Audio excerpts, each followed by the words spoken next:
ये आज 1 जुलाई है, 1 जुलाई 2020। और आज के दिन महाराष्ट्र में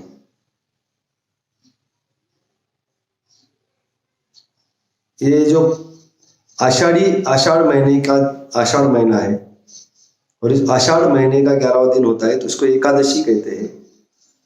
और ये आषाढ़ी एकादशी का दिन है। और ये आषाढ़ी एकादशी के दिन का महाराष्ट्र में एक बहुत बड़ा महत्व है, बहुत बड़ा महत्व है इसका। तो इस आषाढ़ी एकादशी के संदर्भ में कुछ बातों को हम लोगों को समझना होगा। वैसे तो ये आषाढ़ी एकादशी का जो त्योहार है, उत्सव है, ये पर्व है। ये पर्व केवल महाराष्ट्र में मनाया जाता है। हर साल आषाढ़ी एकादशी में का दिन जो होता है, आषाढ़ महीने का दिन होता है। तो ये आषाढ़ महीने का जो आषाढ़ी एकादशी होती है,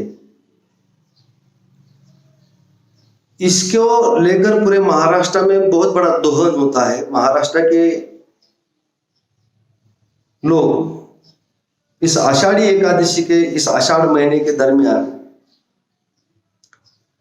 उनका सारा का सारा अटेंशन ये जो दिंडी होती है, ये जो वारी होती है, ये जो आषाढ़ी एकादशी होती है, ये पर्व मनाने में सारा का सारा महाराष्ट्र लग जाता है। सरकार के लेवल पर महाराष्ट्र सरकार भी बहुत बड़े पैमाने पर इस पर्व को सफल करने के लिए सरकार की तरफ से बहुत ज्यादा कोशिश की जाती है, बहुत ज्यादा सहायता दी जाती है, और सरकार भी इस पर निगरानी रखती है। ये पर्व लगभग 1 महीना चलता है, लगभग इसका टाइम पीरियड 1 महीने का है। तो इस दरमियान सरकार की तरफ से भी पूरी तैयारी की जाती है इस पर्व को सफल करने के लिए। दूसरी बात, मीडिया के तरफ से डे टू डे इस पर्व का रिव्यू लिया जाता है, इसकी तैयारी कहां तक आई है और आज क्या चल रहा है, मिनट टू मिनट इसको दिखाया जाता है। और पूरा महाराष्ट्र का अटेंशन इस पर होता है। आज के दिन लगभग हर साल का आंकड़ा आता है कि 10 लाख, 8 से 10 लाख का आंकड़ा हर बार आता है कि 8 से 10 लाख लोग एक जगह इकट्ठा होते हैं। वो केवल एक दिन में इकट्ठा नहीं होते हैं। तो वो लोग सोलापुर जिले के पंढरपुर में, एक पंढरपुर नाम का शहर है बड़ा, उस गांव में, पंढरपुर शहर में जमा होते हैं। और वहां का जो भगवान है, विठ्ठल है, तथागत भगवान विठ्ठल, वह जाते हैं। फिर वहां जाते, वो जाने के लिए 400 साल से एक परंपरा लगी हुई, वो पैदल जाते हैं। अब मॉडर्न इंडिया में, आधुनिक भारत में अभी साधन संसाधन का निर्माण हुआ है, तो कुछ लोग बस से भी जाते हैं, कुछ लोग ट्रेन से भी जाते हैं, अपनी अपनी निजी गाड़ियां करके भी जाते हैं। मगर एक परंपरा सैकड़ों साल से चली आई हुई है, 400 साल से, 400-500 साल से, वैसे 800 साल की परंपरा है। परंपरा 800 साल की है, 800 साल की परंपरा है। बीच में वो बंद हुई थी और संत तुकाराम महाराज के वंशज ने दोबारा उसको शुरू किया था। 800 साल की परंपरा है। 400 साल के बाद उसको ज्यादा ग्रिप मिली, ज्यादा ग्रिप आई उसमें। तो ये जो 800 साल की परंपरा है, इस परंपरा में जाने का एक तरीका होता है कि 1 महीने से लोग दूर के, अगर महाराष्ट्र के किसी नागपुर एरिया से अगर लोग निकलते हैं, तो वो दिंडी होती है, एक समूह होता है, वो दिंडी होती है, उसको वारी या दिंडी कहते हैं। तो वो लोग रास्ते में, संतों ने जो अपने वचन अभंग में लिखे हैं, संतों ने जो विचारधारा अपने अभंग में रची है, उस विचार को, उस अभंग को, उस वाणी को रास्ते में गाते चलते हैं। और एक निश्चित अंतर शाम तक चलते हैं और उसके बाद वहां रुकते हैं। वहां फिर वहां शाम को फिर भजन करते हैं, कीर्तन करते हैं, प्रवचन करते हैं। फिर दूसरे दिन उठते हैं, फिर भजन गाते गाते चलते हैं। और इस समय मौसम खराब होता है, बारिश का मौसम होता है, तो बहुत दिक्कतें आती है। मगर दिक्कतों को झेलते हुए 800 साल से परंपरा चली है, कभी बंद नहीं हुई आज तक। आज तक के इतिहास में 2-4 बार बीच में बंद हुई थी, वो दोबारा छत्रपति संभाजी महाराज ने शुरू की थी। मगर दूसरे किसी भी संकट को लेकर ये कभी भी परंपरा खंडित नहीं हुई। ये जो आसमानी संकट होता है, वो आसमानी संकट भी कई बार आया, अकाल हुआ, सूखा पड़ा और ज्यादा बारिश हुई, फिर भी लोग इस परंपरा में इतने प्रभावित थे कि वो जाते रहते इसमें। मगर इस बार जो वैश्विक महामारी आई है कोरोना की, तो इस बार इस परंपरा को थोड़ा सा खंड हुआ है। मगर सरकार की तरफ से उसकी तैयारी की गई है। जो लोगों की वहां मान होता है, जो लोगों का वहां मान होता है, तो उन लोगों के लिए अलग से सोशल डिस्टेंसिंग रख के अलग से व्यवस्था सरकार ने की है। और भीड़ ना हो, अपने घर से ही इस तथागत भगवान विठल को घर से ही मानो, इस प्रकार का आह्वान किया है और तैयारी भी किया है। तो इस साल कोरोना की वजह से ये परंपरा, ये जो दिंडी है, ये वारी है, जा नहीं पा रही है। और इसका सभी लोगों ने स्वागत भी किया है कि जो परिस्थिति को लेकर, जो परिस्थिति बनी है हमारे सामने, उस परिस्थिति को लेकर हम लोगों को उस प्रकार से उसमें साथ सहयोग करना चाहिए। तो ये जो सदियों से चली आई परंपरा हुआ है, ये दिंडी जो है, इस दिंडी के रेफरेंस में, वारी के रेफरेंस में और आज के आषाढ़ी एकादशी के रेफरेंस में हर बार भूमिका रखी जाती है। बहुत सारे लोग भूमिका रखते हैं। मैं हर साल दिंडी में जब जाता हूं, तो दिंडी में मैं प्रवचन करता हूं। तो इस साल दिंडी में नहीं जा पा रहे हम लोग, जो संकट है हमारे सामने कोरोना का, उसको, वो जो संकट है, उस संकट की वजह से। तो अब हम लोगों को जो साधन है, साधन के माध्यम से, हमारे जो इवेंट टीवी चैनल है, इसके माध्यम से हम लोगों को अपनी भूमिका रखना चाहते हैं। तो ये जो दिंडी परंपरा है, मैं बाला साहब मिसाल पाटिल, संरक्षक छत्रपति क्रांति सेना और संत साहित्य का अभ्यासक भी हूं, अभ्यास भी करता हूं उसका। तो आज आषाढ़ी एकादशी के संदर्भ में कुछ तथ्य आपके सामने होने चाहिए, ऐसा मुझे लग रहा है। तो आपके सामने कुछ तथ्य रखने के लिए मैं आपके सामने प्रस्तुत हूं। और जब भी कोई तथ्य रखा जाता है, तो उसके पीछे उसका परिहार दिया जाता है, एक परिहार होता है। तो मैंने एक परिहार आपको बता दिया कि क्या परिहार है, ये दिंडी क्या है, ये कब की परंपरा है। तो इसका एक परिहार मैंने पहले बता दिया, मैं फिर दोबारा एक परिहार बताता हूं।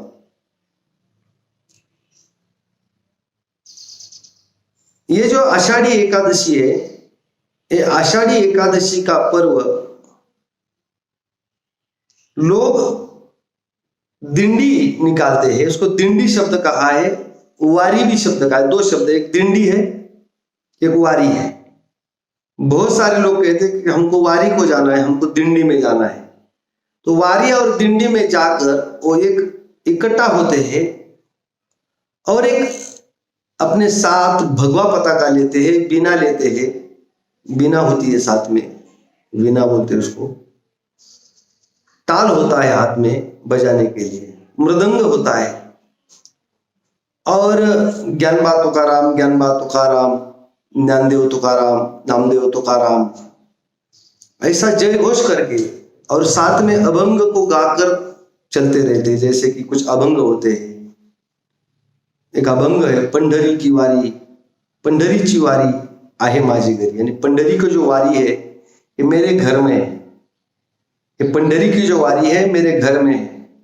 आनिक न करी तीर्थव्रत, मैं और कोई तीर्थव्रत नहीं करूंगा। आनिक न करी तीर्थव्रत यानी मैं दूसरा कोई तीर्थ व्रत नहीं करूंगा, मैं केवल पंडरी को जाऊंगा, मैं कई अन्य तीर्थ पर नहीं जाऊंगा। अनेक न करी तीर्थ व्रत।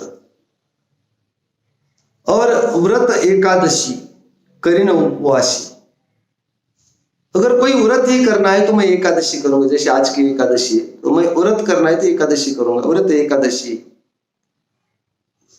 करीन उपवासी गायन अहरनिशि मुखी नाम, और मेरे मुख से उस भगवान का नाम लूंगा जिस भगवान को मैं मिलने जा रहा हूं। वो जो पांडुरंग है, वो जो विठल है, उसको मैं मिलने जा रहा हूं, उसका ही भजन करूंगा, दूसरे किसी का नहीं। व्रत एकादशी करीन उपवासी। और बीज कल्पांतीची तुका मने, ऐसा है। तुका महाराज कहते हैं कि ये जो कोई है साधन है, ये लास्ट का साधन है, दूसरा कोई साधन नहीं है। तो इस रेफरेंस में मैंने पिछले साल इस अभंग पर मैंने चिंतन रखा था। तो मेरा ऐसा कहना है, ये जो दिंडी में लोग जाते हैं, इस साल वो जा नहीं पा रहे हैं। इस साल कोरोना की वजह से वो नहीं जा पा रहे, मगर वो अपने घर से तो उसका मन आज भी पंढरपुर में है। वो पंडरी का जो पांडुरंग है, वहां वो मिलने जाना चाहते थे, मगर वो जा नहीं पा रहे, मगर उनका मन वहां है।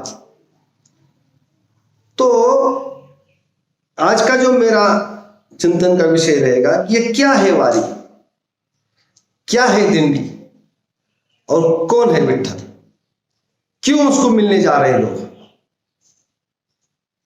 तो पहले तो ये जो वारी है, ये दिंडी है, तो ये जो लोग हैं उनको, ये जो 8-10 लाख लोग जाते हैं वहां, ये 8-10 लाख लोगों को जब जाते हैं लोग, उनको एक कॉमन नेम है उनका, वारकरी। उनका नाम है वारकरी, उनको वारकरी कहा जाता है। तो जैसे छत्रपति शिवाजी महाराज के जो सारे फौज के अंदर लोग होते थे, तो शिवाजी महाराज के फौज के अंदर के लोगों को एक कॉमन नेम था मावड़ा। एक ही नाम था मावड़ा, दूसरा मावड़े, एक ही नाम था मावड़ा। वैसे पंढरपुर को जो जाने वाले लोग होते हैं, उनको एक कॉमन नेम होता है वारकरी। और ये वारकरी लोगों के अंदर एक कॉमन नेम है, और एक रहस्य है उनके पीछे। वो कॉमन, सबको एक समान कॉमन नेम तो है ही है, मगर जब इकट्ठा चलते हैं तो इकट्ठा रहते हैं। अलग अलग जाति के होते हैं, अलग अलग जाति के होते हैं, मगर जब चलते हैं तो इकट्ठा चलते हैं।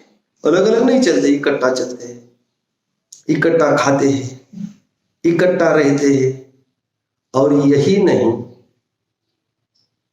एक दूसरे का मान सम्मान करते हैं, एक दूसरे का मान सम्मान करते हैं। क्योंकि वहां संत ने ऐसा लिख के रखा है, संत तुकाराम महाराज ने, पंढरीचा लोका, संतों ने, जो नामदेव महाराज है, तुकाराम महाराज है, सेना महाराज है, बहुत सारे बहुजन समाज के जो संत है, तो उसमें ऐसा लिखा है, पंढरीचा लोका नाही अभिमान, यानी वो अभिमान नहीं, उनको गर्व नहीं है, अहंकार नहीं है उनके अंदर। पंढरीचा लोका नाही अभिमान, यानी पंढर के लोग, पंढरपुर के लोगों को, यानी पंढरी को जाने वाले लोगों को, ये जो सारे लोग हैं, उनको अभिमान नहीं है, उनके अंदर कोई अहंकार नहीं है। पंढरीचा लोका नाही अभिमान, पाया पड़ती जन एकमेका, यानी एक दूसरों के पैर छूते हैं। अभिमान नहीं उनके अंदर कि मैं बड़ा हूं और तू छोटा है, छोटे बड़े का, जाति का, ऐसा कोई अभिमान उनके अंदर नहीं। एक दूसरे का, फिर वो कोई सी जाति का है, छोटा है, बड़ा, ऐसा नहीं देखते, एकदम एक दूसरे को पैर पड़ते हैं। तो इक्वेलिटी, समता, वो क्या दर्शाती है? समता, इक्वेलिटी, समानता। तो इक्वेलिटी उसके अंदर है। तो जब जाते हैं तो जाते समय इक्वेलिटी को उनके साथ इक्वेलिटी का होता है, व्यवहार होता है। तो ये इसलिए वारकरी, उनका नाम भी कॉमन है और उनके साथ व्यवहार भी एक दूसरे के साथ कॉमन, एक समान व्यवहार करते हैं। ये मुद्दा मेरा था। तो ये जो वारकरी लोग हैं, इनको वारकरी लोगों को, ये जो वारकरी लोगों को है, तो इस रेफरेंस में इस वारकरी, ये जो सारा का सारा चलता है, तो ये क्या है? तो इसको ब्राह्मण धर्म के लोगों ने ऐसा कहा है, ब्राह्मण लोग ऐसा कहते हैं, ये हिंदू धर्म का एक पंथ है। हिंदू धर्म का क्या है? पंथ है।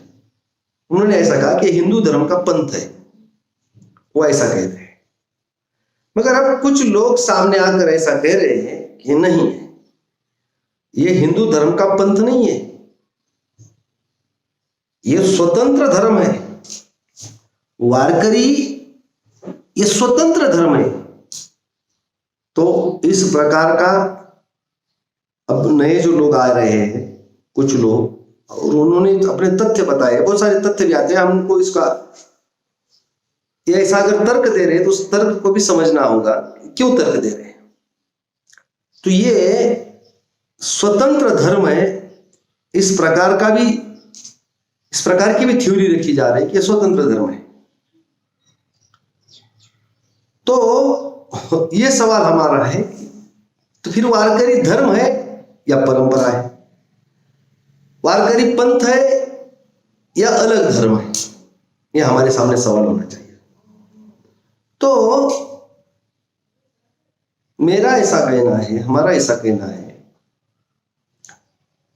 वारकरी धर्म 12वीं शताब्दी में संत नामदेव जी के माध्यम से पंढरपुर में संत नामदेव जी जो होते हैं, वो व्यवस्था को देखते हैं, वो उस समय की व्यवस्था को देखते हैं, जानते हैं कि ये वर्तमान व्यवस्था किस प्रकार की प्रैक्टिस कर रही है, ये वर्तमान व्यवस्था हमारे लिए सुटेबल है या नहीं है। तो एक उदाहरण है नामदेव जी के जीवन में, संत नामदेव जी जिन्होंने इस परंपरा को रखा, उस परंपरा की नींव, वारकरी धर्म की परंपरा की नींव संत नामदेव जी ने रखी।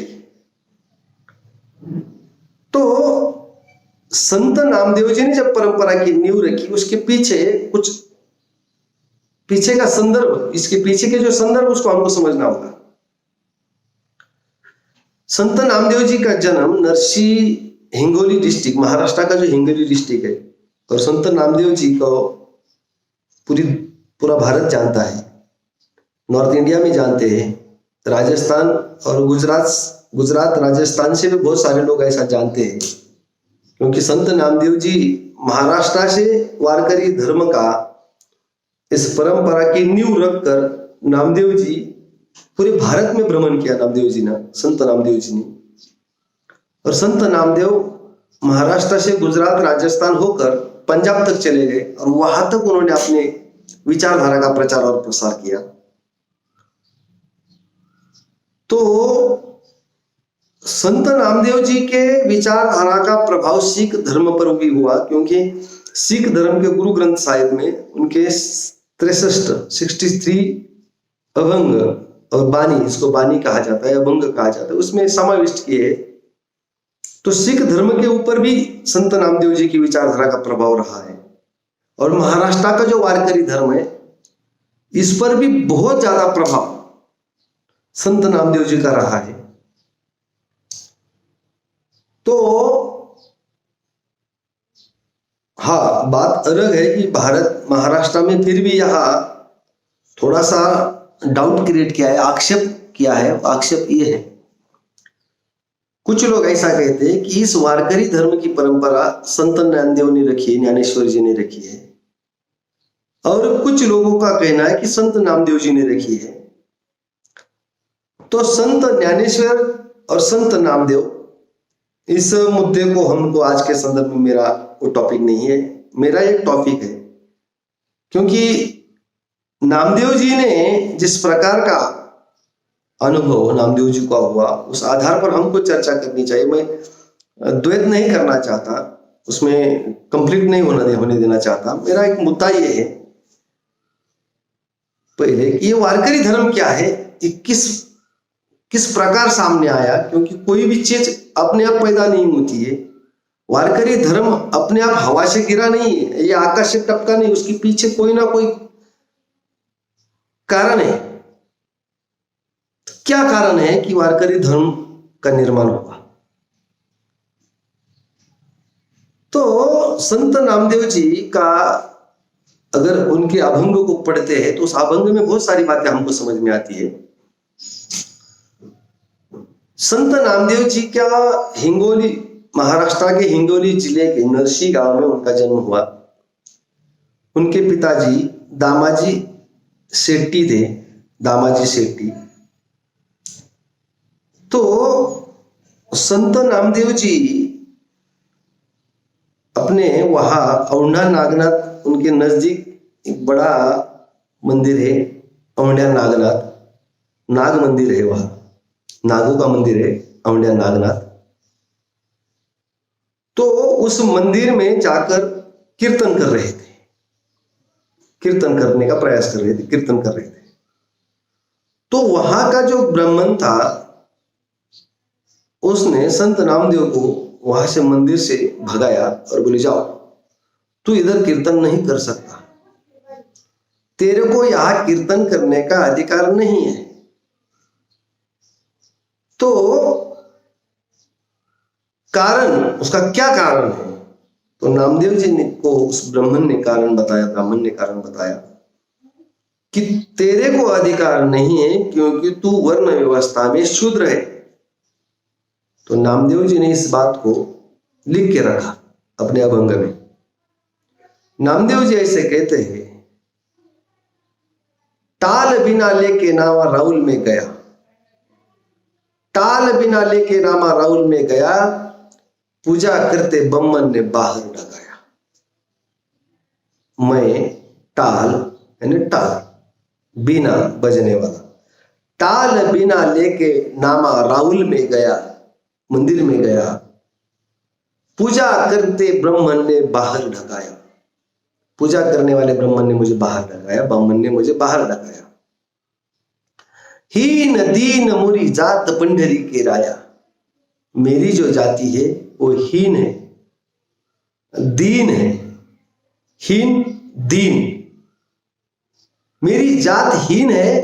हीन दीन मुरी जात पंढरी के राया, ऐसा दर्जी नामा तूने काहे को बनाया? तो रूपकात्मक जो पंढरी के भगवान पांडुरंग है उनको रूपकात्मक कहते हैं कि मेरी जो जाति है अगर आपने बनाई है, भगवंता भगवान, अगर भगवान तो बनाता है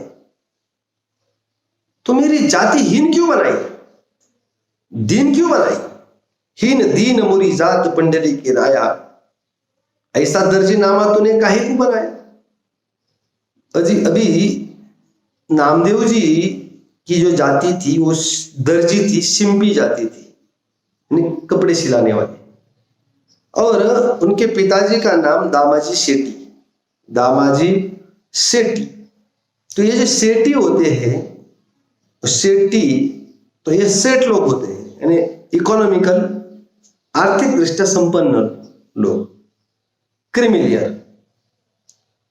दूसरा जो सिंपी जाति है, दर्जी जाति है, महाराष्ट्र की जो दर्जी जाति है, वो दर्जी जाति आर्थिक दृष्टि संपन्न होने की वजह से उनका लाइफ स्टैंडर्ड बहुत ज्यादा अच्छा मेंटेन हुआ है। तो वो लगभग ब्राह्मण जैसे रहते हैं महाराष्ट्र के एकदम।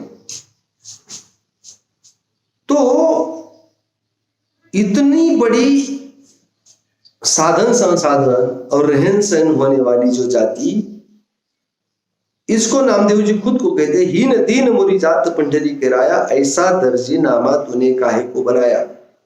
मेरे पास पैसा है और मेरा रहन सहन हमारा अच्छा है, क्या कमी है हमारे पास, फिर भी हमको बाहर भगाया जा रहा है, तो उसका कारण जाति है। जाति के आधार पर मुझे बाहर निकाला है, इसका कारण जाति है। हीन दीन मुरी जाति, पंडरी के राया, मेरी जाति हीन दीन है, तू भगवान है तो कैसे ऐसी बनाई तूने? तेरे नाम से लोग कह रहे, अगर लोग कह रहे कि भगवान ने बनाई तो मैं तुमको इस सवाल पूछ रहा हूं, हीन दीन क्यों बनाई? हीन दीन मुरी जाति पंडरी के राया, ऐसा दर्जी नामा तूने काया को बनाया। और फिर आगे बहुत गहरा मुद्दा उठाते, बहुत अहम मुद्दा उठाते, वो उठाते हैं, नाना वर्ण गवा एक वर्ण दूध, नाना वर्ण गवा एक वर्ण दूध, अरे तुम काय के ब्रह्मन और हम काय के सूद। नाना वर्ण गवा, इसका मतलब अनेक वर्ण की जो गाय होती है, गाया, गौ, गाय, तो गौ का रंग, गाय का रंग अनेक वर्ण की गाय होती है, काली रंग की गाय होती है, लाल रंग की गाय होती है, अनेक अनेक रंग की गाय होती है, उनका रंग अलग अलग होता है, मगर दूध तो एक ही रंग का आता है, सफेद। अगर नाना वर्ण गवा एक वर्ण, नाना वर्ण गवा एक वर्ण दूध, तुम काय के ब्रह्मन और हम काय के सूद, तो ये डिस्क्रिमिनेशन, तुम ब्राह्मण और हम शूद्र, इस प्रकार का क्यों? अगर सृष्टि के अंदर समानता है तो तुम्हारा ये भेदभाव क्यों कर रहे हो आप लोग? भगवान और भगवान की, ये जो ब्रह्म ने दोनों को सवाल पूछा है। तो वारकरी धर्म निर्माण होने के पीछे का क्रक्स ये है। अगर आज की ओबीसी जाति के अंदर नामदेव जी आते हैं, ओबीसी जो फॉरवर्ड, आज महाराष्ट्र के ओबीसी को शेड्यूल कास्ट शेड्यूल ट्राइब से भी फॉरवर्ड जाती है, शेड्यूल कास्ट शेड्यूल ट्राइब से फॉरवर्ड है, वो खुद को मानते भी है। ऐसे लोगों के साथ ब्राह्मण अगर ये व्यवहार करता है तो इसका मतलब ये बैकवर्ड लोग है। तो संत नामदेव जी के साथ जो व्यवहार हुआ, अपमान हुआ उनका, उनको जो मंदिर से निकाल दिया, उसका कारण था जाति व्यवस्था, उसका कारण था तुम काय के ब्राह्मण हम काय के सूद, इन दीन मुरी जात यानी जाति व्यवस्था, तुम काय के ब्राह्मण हम काय के सूद यानी ब्राह्मण क्षत्रिय वैश्य शूद्र, ब्राह्मण क्षत्रिय वैश्य और शूद्र यानी वर्ण व्यवस्था, जाति व्यवस्था, वर्ण व्यवस्था, और उसके साथ छुआछूत, छुआछूत का भी मुद्दा उठाता था। छोटे छोटे लोगों के साथ, शेड्यूल कास्ट के लोगों के साथ छूते नहीं थे, यानी अस्पृश्यता थी, जाति व्यवस्था थी, वर्ण व्यवस्था थी, अस्पृश्यता थी। और आदिवासी लोग तो जंगलों में थे, वो लोग तो जंगल में थे, उनको तो सिविल लाइफ ही नहीं था। महिलाओं की गुलामगिरी भरी पड़ी थी इस व्यवस्था के अंदर। और ये सारी की सारी व्यवस्था मनुस्मृति से आती है, और मनुस्मृति हिंदू धर्म का अंग है, ब्राह्मण धर्म का अंग है। तो ब्राह्मणों का जो हिंदू धर्म है, 12वीं शताब्दी में वो हिंदू नहीं था, वो ब्राह्मण धर्म था, बाद में उसको हिंदू थ्योरी में कन्वर्ट किया। मगर ये जो ब्राह्मण धर्म था, ये जो वर्ण धर्म था, आज भी ऐसा कहा जाता है, ये चातुर्वर्ण्य व्यवस्था। और चातुर्वर्ण्य व्यवस्था अगर हिंदू धर्म का अंग है, महात्मा गांधी जी कहते हैं कि वर्ण व्यवस्था खड़ी हो या आड़ी हो, इससे मुझे कुछ लेना देना नहीं, मैं वर्ण व्यवस्था पर मेरा यकीन है। अगर महात्मा गांधी जी कहते हैं कि मेरा वर्ण व्यवस्था पर यकीन है, तो वर्ण व्यवस्था है, और ये वर्ण व्यवस्था हिंदू धर्म का अंग है। तो आज भी अंग है, तो 12वीं शताब्दी में भी अंग था। तो ये ब्राह्मण धर्म है, हिंदू धर्म नहीं, ये ब्राह्मण धर्म है। और ब्राह्मण धर्म में वर्ण व्यवस्था है, और वर्ण व्यवस्था में चातुर्वर्ण व्यवस्था है, वर्ण व्यवस्था के अधीन जाति व्यवस्था है, वर्ण व्यवस्था के अधीन अस्पृश्यता है। ये सारा का सारा मामला है, और अपमान इस आधार पर होता है। अपमान जो होता है तो इस आधार पर होता है।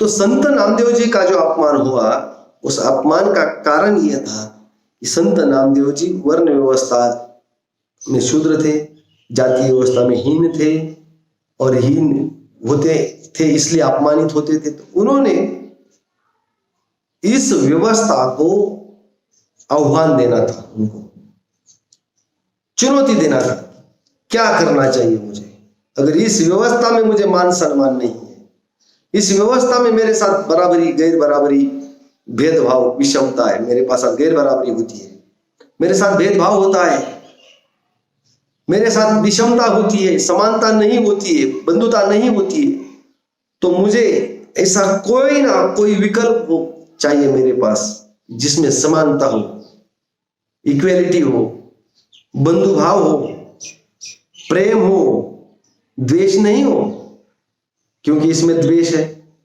जाति के आधार पर द्वेष किया जाता है, तिरस्कार किया जाता है।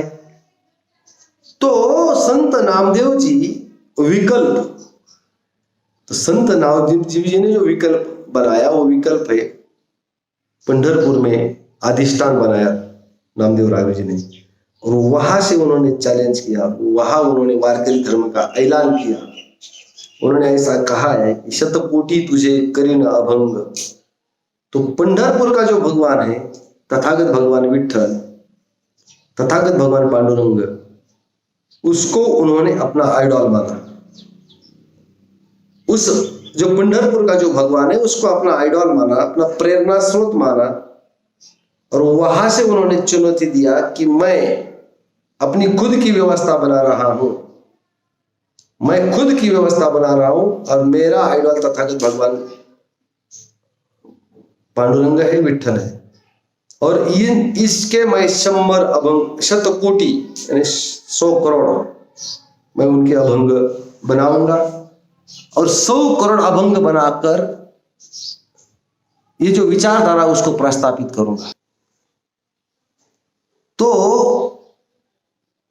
तेरे भगवान मैं तुम्हारे अभंग करूंगा, तो अभंग का पीछे तुम्हारी विचारधारा, भगवान तुम्हारी जो विचारधारा है उस प्रकार की विचारधारा मैं तैयार करूंगा, और पूरे भारत में इसका प्रचार प्रसार करूंगा, ऐसा उन्होंने चैलेंज किया।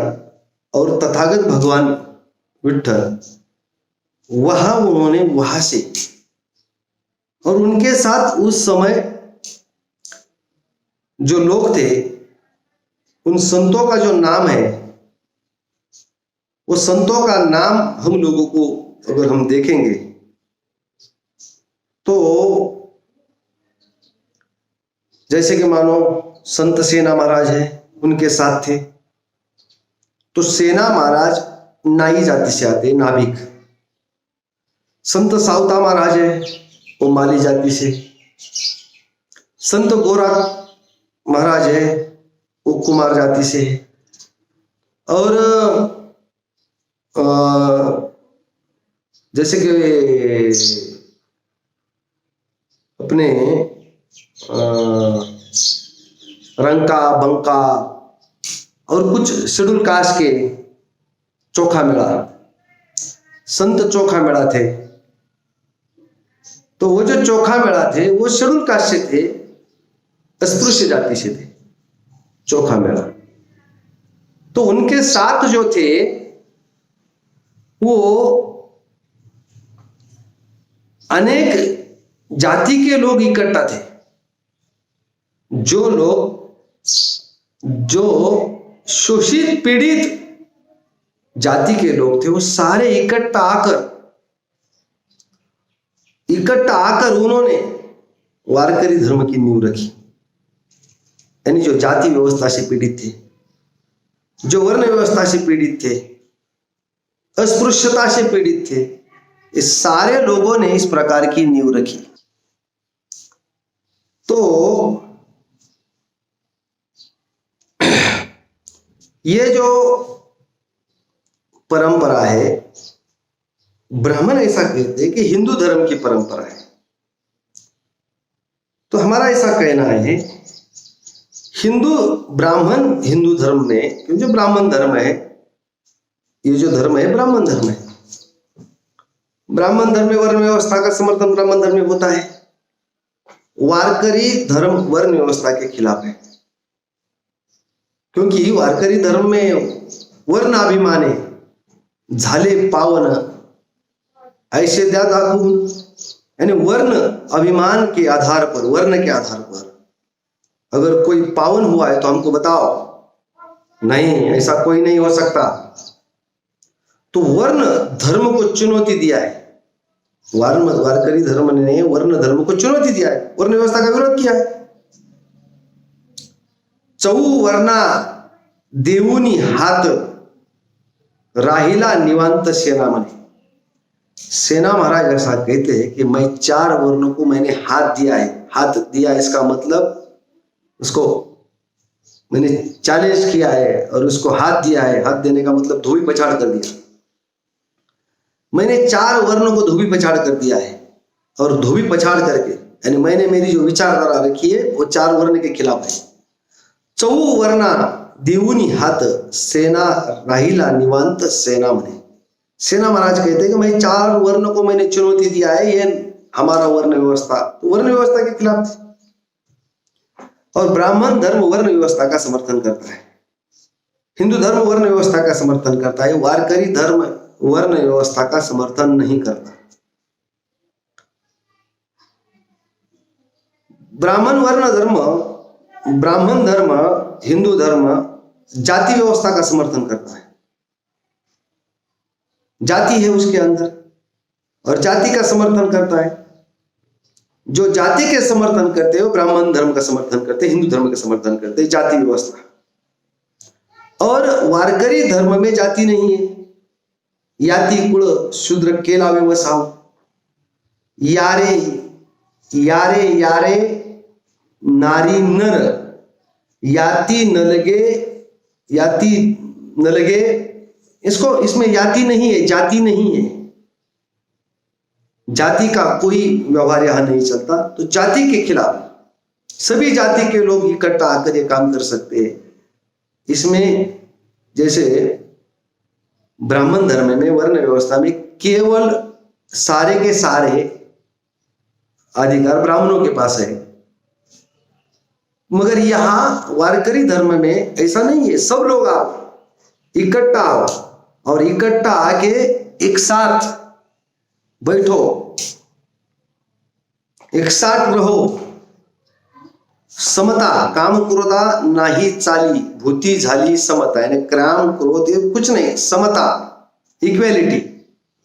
तो वर्ण व्यवस्था को चुनौती दिया, जाति व्यवस्था को चुनौती दिया, अस्पृश्यता को चुनौती दिया, महिला की दासता को चुनौती दिया। और ये सारा का सारा ब्राह्मण धर्म में, हिंदू धर्म में। तो हिंदू धर्म चातुर्वर्ण का समर्थन करता है, हिंदू धर्म जाति व्यवस्था का समर्थन करता है, हिंदू धर्म अस्पृश्यता का समर्थन करता है। और इस प्रूव है। बहुत सारे लोग जब ऐसा सवाल हम लोग उठाते हैं कि हिंदू धर्म में ब्राह्मण धर्म में जाति व्यवस्था है, ब्राह्मण धर्म में अस्पृश्यता है, ब्राह्मण धर्म में वर्ण व्यवस्था है, तो बहुत सारे लोग ऐसा कहते हैं कि नहीं, ऐसे कोई व्यवस्था नहीं है, अस्पृश्यता नहीं है, वर्ण व्यवस्था नहीं है, जाति व्यवस्था नहीं है।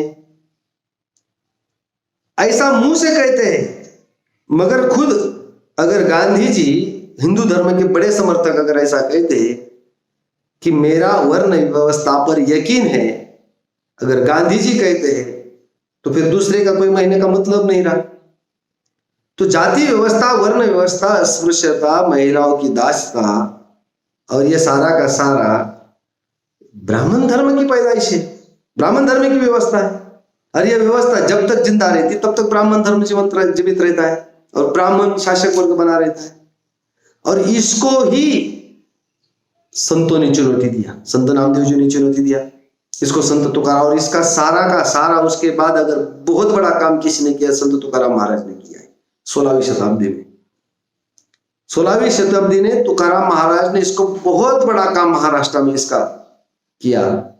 तो ये जो सारे संत है, इस संतों ने मिलकर समता की विचारधारा प्रस्तावित किया, वर्ण व्यवस्था के विरोध में आंदोलन किया, जाति व्यवस्था के विरोध में आंदोलन किया, अस्पृश्यता के विरोध में काम किया, महिलाओं के दासता के खिलाफ काम किया। तो ये जो लोग कह रहे हैं कि हिंदू धर्म की परंपरा है, तो हिंदू धर्म की पंथ है, तो हिंदू धर्म की जो आइडियोलॉजी है और वारकरी धर्म की जो आइडियोलॉजी अलग अलग क्यों है? अब मेरा दूसरा मुद्दा, अगर मानो वारकरी धर्म हिंदू धर्म की परंपरा है, वारकरी धर्म हिंदू धर्म का पंथ है,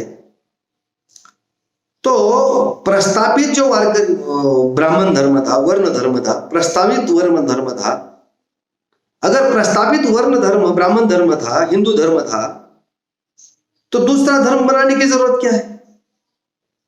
अगर दूसरा धर्म, दूसरे धर्म का, नए धर्म का सृजन अगर करते हैं, नया सृजन अगर करते हैं, तो इसका मतलब जो पहले वाला था वो प्रासंगिक नहीं है, वो सुटेबल नहीं है।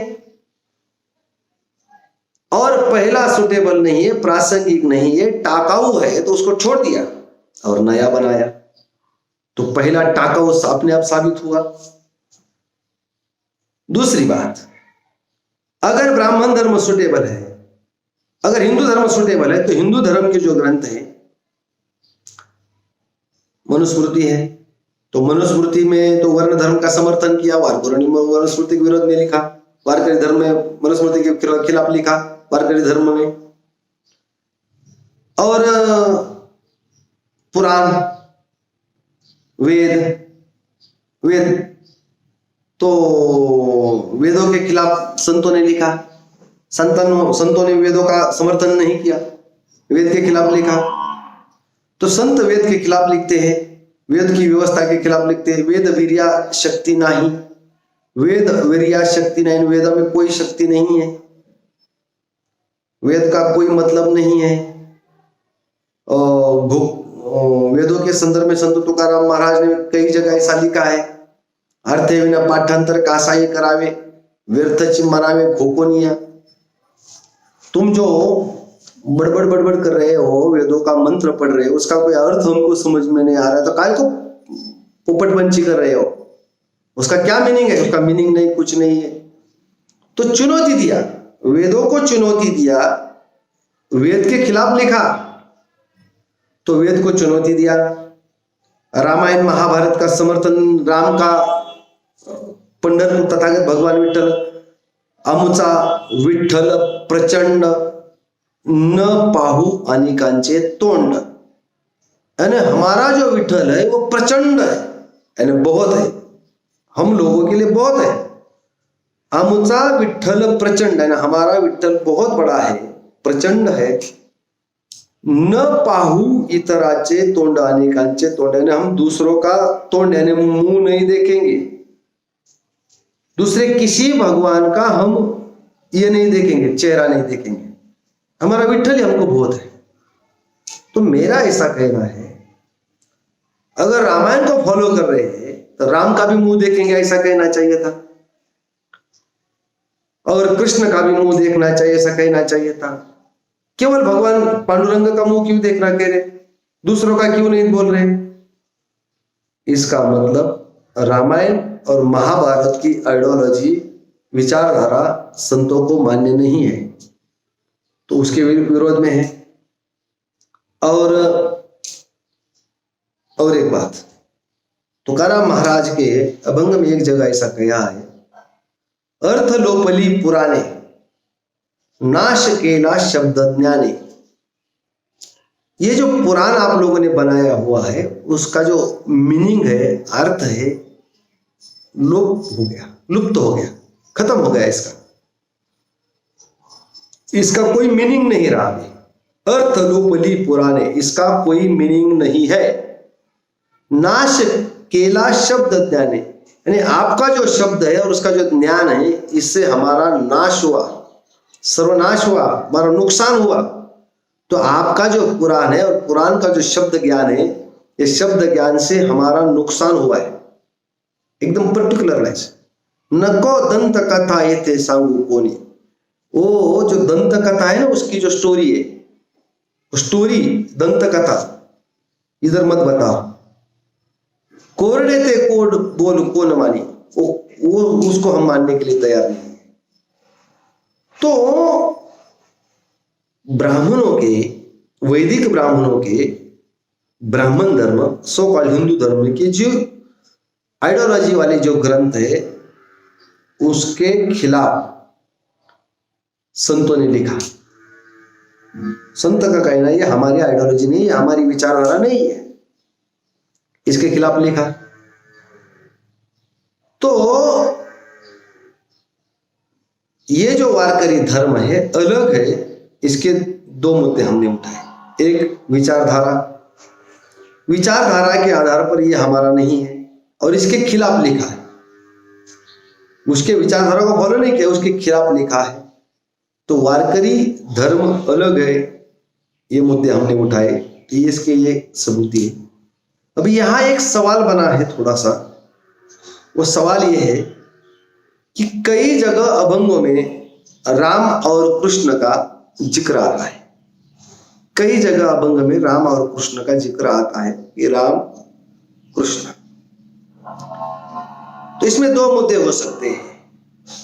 राम और कृष्ण का जिक्र आने के दो मुद्दे हो सकते हैं। हमारे संतों की जो अभंग है, गाथा है, ये जो दस्तावेज है, हमारे लोग पर्याप्त ज्ञान का अधिकार से वंचित रखने की वजह से हमारे लोगों के पास ज्ञान नहीं था, शिक्षा का अधिकार नहीं था। तो जो सारा लिखा पड़ा था अभंग पोथी पुराण उस समय के उन हमारे साहित्य को बाद में ब्राह्मणों ने नष्ट करने का काम किया, जगह जगह नष्ट करने का काम किया। ये बहुत सारे सबूत हैं। तो नष्ट करने के दो तरीके, एक डायरेक्ट नष्ट करो, दूसरा अगर डायरेक्ट नष्ट करने के लिए प्रतिक्रिया होती है, डायरेक्ट अगर आप नष्ट करो तो प्रतिक्रिया होती है, तो फिर क्या करो, उसके अंदर घुसपैठ करो, कुछ ऐसे विचार डालो, मिलावट करो। मिलावट करने से भी वो प्रासंगिक नहीं रहता। तो दो मुद्दे हो सकते हैं कि उसके अंदर राम और कृष्ण को इनबिल्ट किया होगा, यानी उसके अंदर जहां जहां विठ्ठल हो, जहां जहां पांडुरंग ये शब्द हो, हरि शब्द हो। अभी हरि हमारा शब्द है, पांडुरंग हमारा शब्द है और विठ्ठल हमारा शब्द है और कृष्ण भी हमारा है, क्योंकि कृष्ण की आइडियोलॉजी भी ब्राह्मण विरोधी है।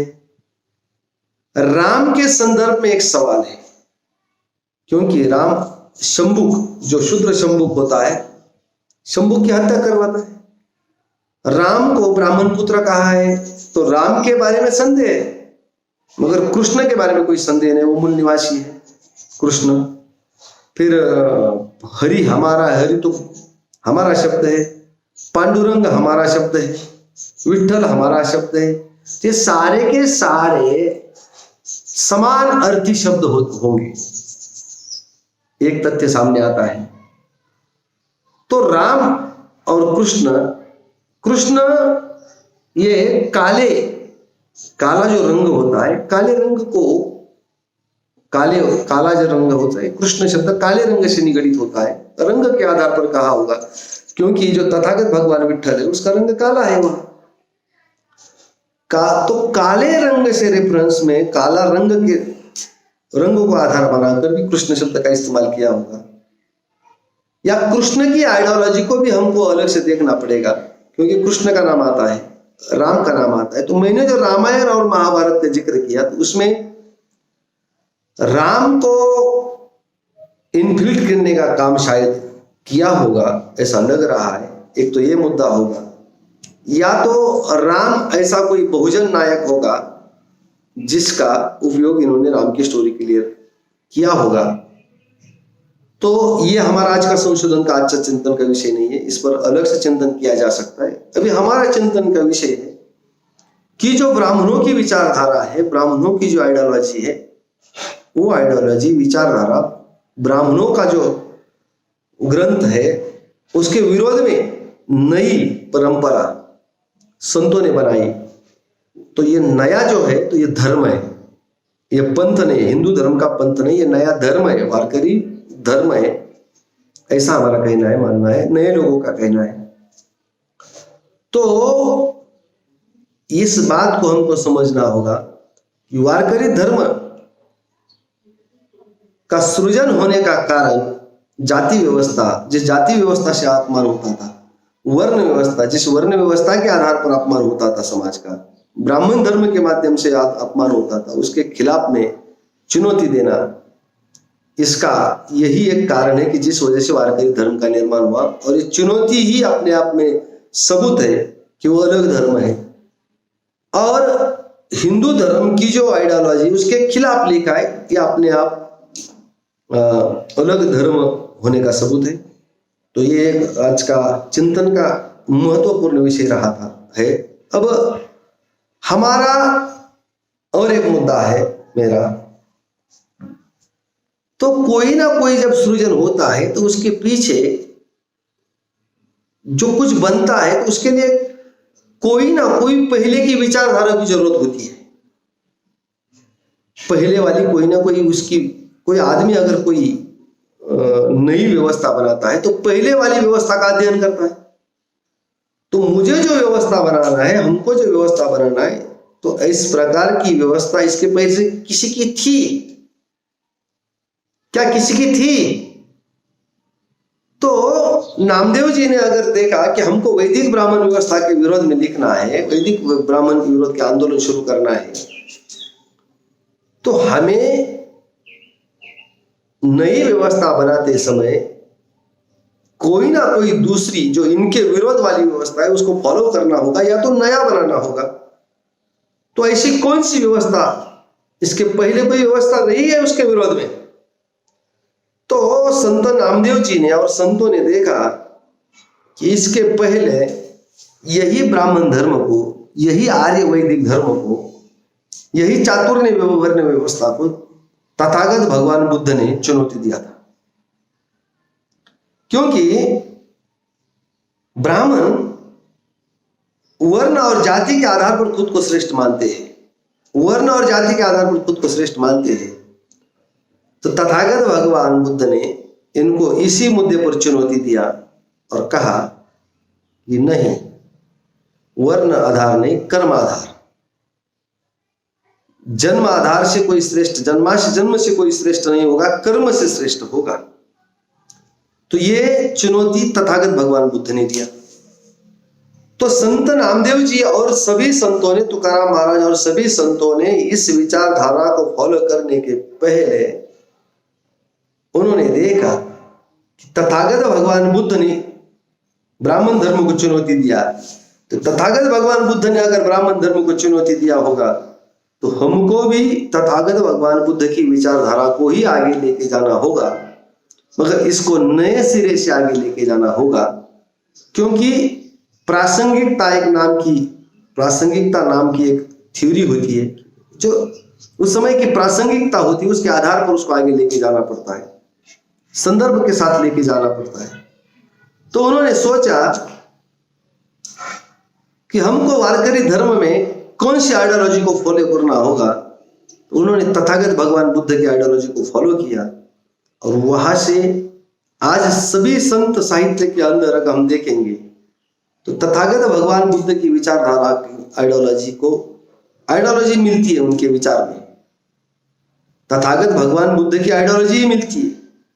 हरि ये शब्द तथागत भगवान बुद्ध के दुख का हरण करने वाला हरि शब्द बुद्ध को है। पांडुरंग बुद्ध का शब्द है, बुद्ध को ही पांडुरंग कहा है, हरि को ही पांडुरंग कहा है। और संतों ने जो गाथा लिखी है वो गाथा शब्द ही पाली शब्द है, थेर गाथा। तो बुद्ध की जो लिटरेचर है उसको भी गाथा कहा है, गाथा। और ये शब्द गाथा, तो इसका मतलब वारकरी धर्म पर अगर सबसे ज्यादा प्रभाव किसका है तो बौद्ध धर्म का है। बौद्ध धर्म का ही प्रभाव वारकरी धर्म पर है और ज्यादा प्रभाव है। यही नहीं, बौद्ध धर्म की विचारधारा से ही वारकरी धर्म का सृजन हुआ है, ऐसा दिखाई देता है। तो इसके लिए कुछ सबूत भी हमको, बहुत सारे सबूत, अगर हम गाथा को पढ़े, नामदेव जी की गाथा पढ़े, तुकाराम जी, संत तुकाराम महाराज की गाथा पढ़े। मेरा एक मुद्दा रह चुका है कि इनफिल्ट्रेशन, बहुत घुसपैठ किया है उसके अंदर। संत का जो साहित्य है उसके अंदर भी ब्राह्मणों ने कई जगह बदल किए, कई जगह उसके अंदर मिलावट भी की है, क्योंकि मिलावट का भी सिद्धांत है, मिलावट किया जाता है। ये संतों ने कई जगह लिख के भी रखा है कि मिलावट करेंगे। संत नामदेव जी ने भी लिख के रखा है कि मिलावट कर सकते, इसके लिए उन्होंने कुछ पैरामीटर बताए। तुकाराम महाराज ने तो कालोनी विष केला अमृताचा नाश, यानी विष मिलावट करके वो अमृत का नाश करेंगे। अवघे बचमंगल केले म्हणती एकच आपुले, यानी सारा का सारा नष्ट किया और सगळं सब एक ही है, ऐसा वो कह रहे हैं। वो 16 मालो जो तुकाराम महाराज के समय के जो 16 मालो जो ब्राह्मण थे, वो भी तुकाराम महाराज अभंग लिखते थे तो वो भी लिखते थे और वो लोगों को बताते थे, उसके बजाय हमारे अभंग अच्छे। तो तुकाराम महाराज ने कहा ये मिलावट करने वाले लोग हैं, वो करेंगे। तो कई जगह संतों ने ये भी इंडिकेट किया कि ब्राह्मण मिलावट कर रहे हैं, करेंगे, कर सकते हैं। तो संत अगर कह रहे मिलावट किया है तो मिलावट किसने किया होगा? क्योंकि संतों को मानने वाला जो बहुजन समाज है तो भोला भाड़ा है, भोला है समाज है, वो तो उसमें कोई इंटरफेयर करने लायक नहीं है। तो इंटरफेयर करे वो ब्राह्मण कर सकता है। तो ब्राह्मणों ने बहुत जगह इंटरफेयर किया है, तो इसलिए बहुत जगह इंटरप्रेट किया है, मगर ज्यादा मात्रा में वो इंटरप्रेट नहीं कर सके, क्योंकि ये जो सारे के सारे अभंग मुखोद्गत थे। मुखोद्गत यानी मुख बानी से वो रिमाइंड में रहते थे। तो मेरा ऐसा कहना, हमारा ऐसा कहना है कि संतों के जो वारकरी के जो अभंग है, उस अभंग में अगर जो कोई विचारधारा सबसे ज्यादा अगर कोई विचारधारा पाई जाती तो सबसे ज्यादा विचारधारा पाई जाती बुद्ध की। मिलावट अगर छोड़ी और बाकी अगर अर्थ को निकाल दिया जाता है तो उसमें सारा का सारा बौद्ध धर्म पाया जाता है। जैसे कि अगर माना जाए, और वो लिख कर भी रखते हैं, खुद संत नामदेव जी तो ऐसे लिख के रखते हैं, बौद्ध अवतारी आम्ही झालो संत। यानी जो अवतार चल रहे हैं, अगर अवतार को आप मान रहे हो तो ये बौद्ध अवतार है, और इस बौद्ध अवतार में हम लोग, इस बौद्ध अवतार में हम लोग संत है। बौद्ध अवतारी आम्ही झालो संत, वर्णा वया मात नामा मने। यानी ये जो सारा वर्णन करने के लिए, तथागत भगवान बुद्ध का वर्णन करने के लिए हम लोग संत बने, तो ये बौद्ध अवतार है। तो हम बौद्ध अवतार के, बौद्ध के फॉलोअर है, लिख कर रखते हैं, स्पष्ट रूप से लिख कर रखते हैं। तो इसका मतलब ये बौद्ध विचारधारा है, वारकरी धर्म की विचारधारा बौद्ध विचारधारा, ये स्पष्ट रूप से लिख कर कई जगह लिख कर रखा हुआ है संतों ने। वैसे ब्राह्मण भी बार बार लिखता है, मगर उसका वो नहीं करता है। ब्राह्मण भी मानता है कि बौद्ध अवतार, उसका अवतार के रूप में उन्होंने घोषित किया है। ये अवतार में एसिमुलेट किया, बुद्धा को अवतार के मुद्दे पर एसिमुलेट किया। बुद्ध को नष्ट नहीं कर पा रहे तो एसिमुलेट किया, क्योंकि एसिमुलेट करना भी नष्ट करने का एक थ्योरी होता है, अपने साथ लेना और नष्ट करना, डी-रिकॉग्नाइजेशन में डाल देना। तो बुद्ध की जो विचारधारा है, तो मैं ज्यादा नहीं कुछ मुद्दे उठाऊंगा, उस मुद्दे के आधार पर वारकरी धर्म बौद्ध विचारधारा से प्रभाव, बौद्ध विचारधारा के प्रभाव से बनी हुई है और बौद्ध विचारधारा ही है, ऐसा हमारा कहना है। तो वारकरी धर्म के अंदर प्रज्ञा, अगर प्रज्ञाशील करुणा, प्रज्ञा को महत्व दिया है। प्रज्ञा, प्रज्ञा का मतलब अपना जो विवेक होता है, जानने परखने का जो हुनर होता है, प्रज्ञा, जानना, जानने की जो आसक्ति, इच्छा, प्रज्ञा। तो प्रज्ञा, तुकाराम महाराज कहते सत्य असत्याशी मन केले ग्वाही, मानिए ले नहीं बहुमता। यानी सत्य क्या है, असत्य क्या है, इसके लिए मैंने खुद निर्णय, खुद मैंने सोचा कि क्या है। मैं फिर लोग क्या कह रहे इसको नहीं माना, मेरे को, मैंने सत्य असत्य को जाना है। मैं लोग जिसको सत्य बोल रहे उसको सत्य नहीं बोल रहा, मैं सत्य को ही सत्य कह रहा हूं। ये प्रज्ञा, तो प्रज्ञा, खुद की प्रज्ञा कह रखी। लोग कह रहे इस पर नहीं, प्रज्ञा के आधार पर निर्णय। प्रज्ञा, शील, कैरेक्टर। शील का मतलब होता है कैरेक्टर। तो हमारे महापुरुष को भ्रष्ट करने के लिए, क्योंकि हमारे महापुरुष जब समाज के अंदर काम करते हैं तो उस महापुरुष को, उस काम को रोक लगाने के लिए उसको भ्रष्ट करने की कोशिश ब्राह्मण करता है, हर बार करता है। तो ब्राह्मणों ने, मंबाजी भट्ट ने, रामेश्वर और मंबाजी भट्ट जो ब्राह्मण तुकाराम महाराज को विरोध करते थे, तुकाराम महाराज का, तो उन्होंने तुकाराम महाराज को भ्रष्ट कर अगर वो भ्रष्ट हो जाते हैं तो समाज में उनका इमेज खत्म कर देते। तो इमेज खत्म करने के लिए उन्होंने वेश्या को भेजा, एक महिलाओं को तुकाराम महाराज के पास भेजा। तो तुकाराम महाराज ने कहा, परविया नारी रुक्माई समान, परविया नारी रुक्माई समान। जो दूसरों की नारी है, दूसरों की स्त्री है, मुझे माँ के समान है। रुक्माई यानी माई, रुक्माई जो उनका आइडल था, उसको माँ की आइडियोलॉजी रखते थे। तो दूसरों की नारी, दूसरों की स्त्री मेरे लिए माँ के बराबर है। जाई वो माए न करी सायास, तो इसे विष्णुदास अमीनो है। हम उस प्रकार के नहीं है। माए यानी माए, माता, माँ का दर्जा दिया। जो स्त्री तुकाराम महाराज पर आसक्त होकर आई थी, तुकाराम महाराज को भ्रष्ट करने के लिए भेजी गई थी और तुकाराम महाराज को आसक्त कर उनका शील भ्रष्ट करना चाहती थी, तुकाराम महाराज ने स्पष्ट रूप से उस महिलाओं को मां का दर्जा देकर वापस भेजा और उसको कहा कि मैं उस प्रकार का आदमी। तो शील, अगर तथागत भगवान बुद्ध तथागत भगवान बुद्ध कहते हैं कि प्रज्ञा जरूरी होती है, शील जरूरी होता है, तो तुकाराम महाराज भी अपने शील का रक्षण करते हैं, संत अपने शील का रक्षण करते हैं। तो शील ये जो तत्व है तथागत भगवान बुद्ध से आया है। प्रज्ञा ये तत्व है तथागत भगवान बुद्ध से आता है। करुणा, दया, करुणा का दूसरा अर्थ दया। तो तुकाराम महाराज का एक अभंग में, बहुत सारे अभंग है इसमें, तो मैं एक ही अभंग चर्चा की चिंतन के लिए आज के आषाढ़ी एकादशी के निमित्त में एक ही अभंग चिंतन के लिए रखूंगा। वैसे तो प्रवचन में एक ही अभंग लिया जाता है और एक ही अभंग का इंटरप्रिटेशन किया जाता है और उसको सप्लीमेंट्री कुछ लिया जाता है, मगर मैं आज का मेरा टॉपिक वारकरी धर्म की मूल तत्व क्या है, वारकरी धर्म कहां से आया है और किसके विरोध में था, ये मेरा आज का टॉपिक है, मेरा चिंतन का विषय है। तो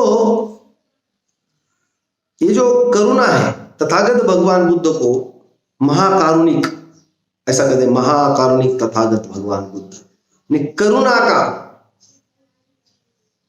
का जो तत्व है, करुणा जो गुण है, ये तथागत भगवान बुद्ध का बेसिक तत्व है करुणा। तथागत भगवान बुद्ध करुणा होनी चाहिए और बहुत दुनिया के लिए करुणा, तथागत भगवान बुद्ध के मन में जो करुणा थी बहुत असीम करुणा थी। तो ये करुणा, वारकरी धर्म दया क्षमा शांती, तेथे देवाची वस्ती, यानी जहां दया होती है, अगर आप भगवान को मानते हो तो भगवान वहां है जहां दया है।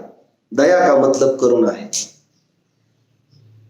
क्षमा करुणा है, शांति करुणा है। तो दया क्षमा शांती तेथे देवाची वस्ती।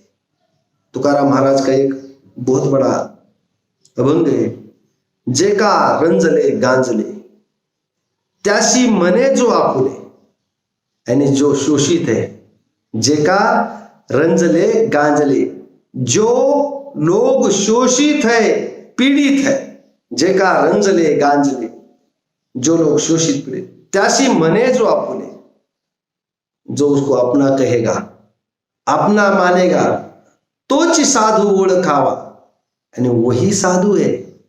अब साधु, और ये साधु शब्द भी वहां से आया हुआ है, साधु साधु साधु, बौद्ध धर्म से ही साधु शब्द आए। तोच साधु ओळखावा, यानी वही साधु है, उसको ही जानो जो शोषित पीड़ित लोगों के समर्थन में खड़ा होता है, उनको साथ लेता, उनको अपना मानता है, वही साधु है। तोच साधु ओळखावा देवतेथीची जाना। अगर भगवान को मानते हो तो भगवान वही है जो शोषित पीड़ित लोगों के साथ अपने साथ लेता है।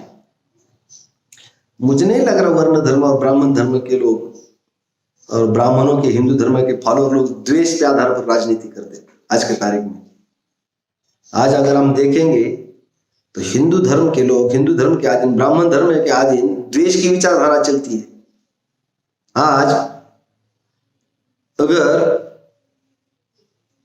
हम अभी भी देखते हैं ना, एक जाति दूसरे जाति के खिलाफ कुछ तो बोलती है, फिर ये जाति उसके जाति के साथ भिड़ती है, तो ये जाति दूसरे जाति का द्वेष करती है, ऊपर की जात नीचे की जाति का तिरस्कार करती है, क्योंकि वर्ण व्यवस्था ऐसी खड़ी है और इसमें नीचे से ऊपर तक जाति आती है, तो ऊपर की जाति नीचे की जाति का तिरस्कार करती है। वो तिरस्कार करती है इसलिए नीचे की जाति उसके ऊपर जाति का द्वेष करती है। ऊपर की जाति तिरस्कार करती है तो नीचे की जाति ऊपर का द्वेष करती है, और यही उसके नीचे होता है। फिर यही उसके नीचे भी वही होता है। अगर मराठा जाति ब्राह्मण मराठा जाति का तिरस्कार करता है और मराठा जाति के लोग ब्राह्मण का द्वेष करते हैं, हाँ कम करते हैं अलग बात है, कम करते हैं अलग बात है, क्योंकि ब्राह्मणों ने उनको अपने साथ रखकर अपना प्रभाव उनके ऊपर बनाया, इस वजह से वो ज्यादा मात्रा में द्वेष नहीं करते। अगर जागृत जो मराठा है वो लोग द्वेष करते हैं ब्राह्मणों का, और ब्राह्मण मराठाओं का तिरस्कार करता है। फिर मराठा उसके जाति के लोगों नीचे जाति का तिरस्कार करता है और नीचे की जाति उसका द्वेष करती है। अगर उसके नीचे हम माली, धनगर, बंजारा ऐसी जाति के पास जाते, वो ऊपर जाति का तिरस्कार द्वेष करती है और उसके नीचे जाति का तिरस्कार करती है।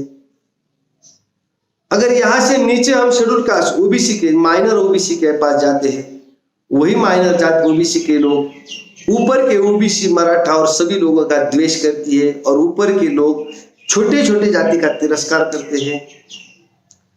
अगर ओबीसी के नीचे हम शेड्यूल कास्ट में जाते हैं तो शेड्यूल कास्ट के लोग ऊपर के जाति का द्वेष करते हैं, और ऊपर के ओबीसी की जाति के लोग शेड्यूल कास्ट का तिरस्कार करते हैं। यही शेड्यूल कास्ट के अंदर भी शुरू होता है, शेड्यूल कास्ट के अंदर भी यही होता है, अस्पृश्य जाति के अंदर। तो इस प्रकार की द्वेष और तिरस्कार वाली विचारधारा हिंदू ब्राह्मण धर्म है, और इसका उदाहरण कई जगह हमको मिलता है निजी जीवन में। आज भी ओबीसी मराठा और ओबीसी के लोग जो ब्राह्मण हिंदू धर्म के फॉलोअर है, उनके प्रभाव में है, वो शेड्यूल कास्ट के लोग अस्पृश्य जाति का तिरस्कार करते हैं, खुद को वारकरी धर्म से जोड़ते हैं, खुद को पांडुरंग से जोड़ते हैं, खुद को छत्रपति शिवाजी महाराज से जोड़ते हैं, मगर अपने अंदर अस्पृश्य जाति का और दूसरी जाति का तिरस्कार भरा पड़ा हुआ है।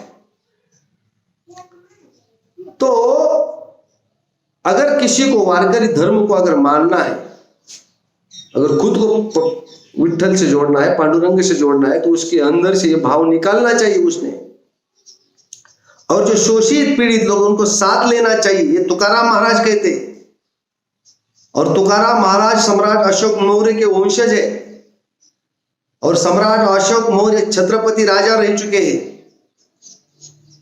तो वो तुकाराम महाराज कहते हैं शोषित पीड़ित लोगों को अगर अपना कोई कहता है तो वही साधु है और वही भगवान है वहां। अब अगर भगवान कहते हो ना तो भगवान वहां है, वहां नहीं है जो मंदिर में पड़ा हुआ है, वहां नहीं जो ब्राह्मण दिखा रहे, वो नहीं है। जो शोषित पीड़ित लोगों को साथ में लेता है, जो कि जेका रंजले गांजले त्याशी म्हणे जो आपले तोच साधू ओळखावा, देव तेथेची जानो, वही भगवान जानो। आगे वो कहते हैं दया करने जे पुत्राशी, दया यानी करुणा से, मैं करुणा से संदर्भ बोल रहा हूं। दया करने जे पुत्राशी यानी जो करुणा आपको करनी है अपने बेटे के साथ, जो आपका व्यवहार है, अपना जो लड़का है, अपना जो खुद का बेटा है, उसके साथ जिस प्रकार आप करुणा रखते हो, तेची दासा आणि दासी, वही आपके पास अगर कोई दास है, आपके पास कोई दासी है, तो उसके साथ भी उसी प्रकार की करुणा होनी चाहिए। अगर आप ऐसा करोगे तोची साधु ओळखावा, वही साधु है और वही भगवान है। दया करने जे पुत्राशी तेची दासा आणि दासी। वो आगे कहते हैं जासी अपंगिता नहीं, जासी अपंगिता नहीं यानी जिसको कोई साथ नहीं लेता, जासी अपंगिता नहीं जिसको कोई साथ नहीं लेता, जासी अपंगिता नहीं त्यासी धरी हृदय, उसको अपने हृदय को, जिसको कोई साथ नहीं लेता उसको आप अपने हृदय में रखो, उसके पास साथ ले लो। त्याची धरी जो हृदय यानी उसको साथ लेगा, तोची साधु ओळखा है, वही साधु है। तोची साधु ओळखा है, वही साधु है। देव तेथी जन, वही देव है। और आगे बहुत ज्यादा तुकाराम महाराज कभी कभी बहुत जोर देकर कहते हैं समझाने के लिए। वो कहते हैं तुका म्हणे सांगू किती, तुका म्हणे सांगू किती यानी मैं कहता हूं, तुका म्हणे, तुकाराम महाराज कहते हैं तुका म्हणे मैं सांगू किती, मैं कितना बताऊं आपको, सांगू यानी मैं कितना बताऊं आपको। तेची भगवंताची मूर्ति यानी वही भगवान है, अलग कहीं नहीं है। तो ये जो करुणा है, प्रज्ञाशील करुणा, ये सारा का सारा बुद्धा की जो आइडियोलॉजी है, इस सारी की सारी विचारधारा वारकरी धर्म में भरी पड़ी हुई है। बस उसको ढूंढना है आपको, उसको हमको खोजना है बस। तो प्रज्ञाशील करुणा ये सारा का सारा तत्व है। और पंचशील हिंसा, तथागत भगवान बुद्ध कहते हैं मैं हिंसा नहीं करूंगा, हम हिंसा नहीं करेंगे। और वारकरी धर्म भी हिंसा के विरोध में है। तथागत भगवान कहते हैं हम लोग चोरी नहीं करेंगे, चोरी करने ये पाप है, वारकरी धर्म भी चोरी करने के खिलाफ है। वो कहता है ये गलत है। और व्याभिचार यानी शील, व्याभिचार, मैं व्याभिचार नहीं करूंगा, संत भी वही कहते हैं ये नहीं करना चाहिए। इसके भी कई सबूत है, कई अभंग है। झूठ नहीं बोलूंगा, असत्य नहीं बोलूंगा मैं, तो ये भी उसमें पड़ा हुआ है। मूसावादा वेरमणि शिक्षापदंत समाधियामि, झूठ नहीं बोलूंगा। सुरा मेरे मज्जपमाद ठाना वेरमणि, मैं नशा पानी नहीं करूंगा, संत भी कहते हैं ये नहीं करेंगे। तो ये सारे क्या सारा जो पंचशील है, पंचशील भी बुद्धा की विचारधारा है। और यही विचारधारा संतों के वारकरी धर्म में अभंग में पाई जाती है। तो हमारा ऐसा कहना है आज के दिन, जो आज की आषाढ़ी एकादशी है, इस आषाढ़ी एकादशी के दिन में हमारे बहुजन समाज के लोगों को कहना चाहता हूं कि वारकरी धर्म अलग धर्म है। और वारकरी धर्म की विचारधारा, इसकी जो मूल तत्व है, इसकी जो सारी की सारी तत्व है, मूल तत्व है, ये सारे की सारी मूल तत्व ब्राह्मण धर्म में खिलाफ, यानी वारकरी धर्म की जो मूल तत्व है, ये वारकरी धर्म की मूल तत्व बौद्ध धम्मशाही हुई है, तथागत भगवान बुद्ध के विचारधाराशाही हुई है। और पांडुरंग ये भी बुद्धा का नाम है, हरि भी बुद्धा का नाम है। तो वास्तविक तथागत भगवान विठ्ठल कोई अलग नहीं है, वही बुद्ध है। और कई जगह लिख के भी रखा वही बुद्ध है, ये बुद्ध की विचारधारा है। तो आज के दिन ज्यादा बड़ा चिंतन नहीं कर सकते। इस रेफरेंस में जो पंचशील है, इस पंचशील का शब्द यानी वर्ड टू वर्ड और उसका रेफरेंस में वर्ड टू वर्ड पंचशील और उसके रेफरेंस में जो अभंग है, इसके बारे में मैं अलग से चिंतन करूंगा, उसको वर्ड टू वर्ड लूंगा और उसके रेफरेंस में अलग अभंग में उसको करूंगा आने वाले समय में। मगर आज के संदर्भ में इतना ही कहता हूं कि ये जो वारकरी धर्म है उसकी मूल तत्व, सारी की सारी मूल तत्व तथागत भगवान बुद्ध के बौद्ध धर्म से आती है। तो वारकरी धर्म, तथागत भगवान बुद्ध का बौद्ध धर्म ब्राह्मण धर्म के खिलाफ, वैदिक ब्राह्मणों के खिलाफ था, और वारकरी धर्म वर्तमान ब्राह्मण हिंदू धर्म के खिलाफ था। वो हिंदू धर्म का पंथ नहीं है, ये मुझे आज के रेफरेंस में कहना है। दूसरा और एक बात है कि आज ये जो नई विचारधारा है, ये जो नया विचार सामने आ रहा है कि तथागत भगवान बुद्ध ये हमारी विरासत है। आज जो ब्राह्मण धर्म के प्रभाव में लोग रहते थे, जो ओबीसी वर्ग का लोग है, ओबीसी वर्ग के लोग है, वो ब्राह्मण धर्म के फॉलोअर थे और बुद्ध धर्म का, बुद्ध का विरोध कर रहे थे, बुद्ध के विरोध में बोल रहे थे। वही लोग आज बहुत सारे लोग कह रहे हैं कि बुद्ध हमारी विरासत है, बुद्ध ही हमारी विरासत है, ऐसा वो कह रहे हैं। ये नया एक्सपेरिमेंट हो रहा है, सामने आ रहा है कि लोग कह रहे हैं कि ये हमारी विरासत है। ऐसा अभी शुरू हुआ है, लोग कह रहे हैं खुद को कि हम बुद्ध से और अपनी जो ये है नस है वो बुद्ध से जोड़ रहे हैं, अपनी विरासत बुद्ध से जोड़ रहे हैं। तो इस संदर्भ में एक बात है कि पंढरपुर का जो भगवान है वो बुद्ध विहार है। पंढरपुर का जो भगवान है वो बुद्ध है और वहां एक विहार था। तो वो जो विहार था, वो विहार में बड़ा विहार रह चुका होगा, क्योंकि डॉक्टर बाबा साहब अम्बेडकर कहते हैं पंढरपुर में जब जाते हैं तो वो चुनौती देते और कहते हैं डॉक्टर बाबा साहब अम्बेडकर कि मैं चुनौती देकर कहता हूं कि ये बुद्ध विहार है, मैं साबित करूंगा, ऐसा चुनौती देकर कहते हैं। तो बाबा साहब को दुनिया के लोग मानते हैं कि बाबा साहब कोई बात हवा में नहीं कहते। तो बाबा साहब अगर ऐसा कह रहे तो ये वास्तविक बुद्ध धर्म है और बौद्ध है, बुद्ध है। और पंढरी का जो पांडुरंग है, तथागत भगवान विठल, कोई अलग नहीं, वो बुद्ध है। और हमारी भी हजार सदियों से परंपरा बुद्ध से है कि हमारे भी पुरखे बुद्ध बौद्ध धर्म है, सम्राट अशोक हमारा पुरखा है। तो हम लोग उस परंपरा में नहीं जाएंगे तो कहाँ जाएंगे? हमारा ही है वो, हम ही लोग जाते हैं वहां।